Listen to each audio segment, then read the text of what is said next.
الہ الا اللہ محمد رسول اللہ. دوم کلمہ شہادت اشہد اللہ الہ الا اللہ وحدہ لا شریک لہ واشہد ان محمدا عبدہ ورسولہ.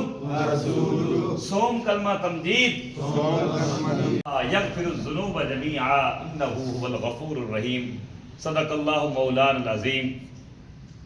میرے بھائیوں، اللہ رب العزت اس آیہ کریمہ میں ہمیں اس بات سے آگاہ کر رہا ہے کہ میں خالق و مالک ہوں، میں رازق ہوں، اور میں کریم ہوں، میں رحیم ہوں. فرمایا کہ لا تقنطوا من رحمت اللہ، کہ اللہ کی رحمت سے نا امید مت ہو. ان اللہ یغفر الذنوب جميعا، بے شک اللہ تمام گناہوں کو بخشنے والا ہے.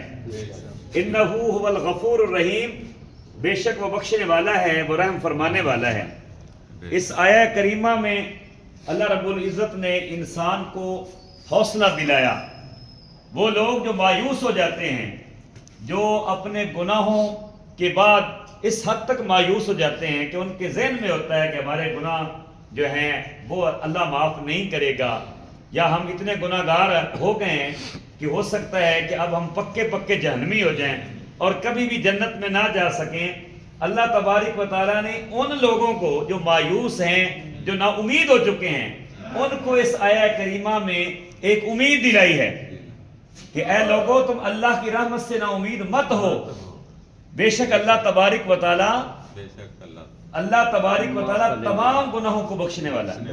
ہم میں سے بہت سارے ایسے لوگ ہیں جو گناہ کبیرہ کے مرتکب ہوتے ہیں، اور بہت سارے ایسے لوگ ہیں جو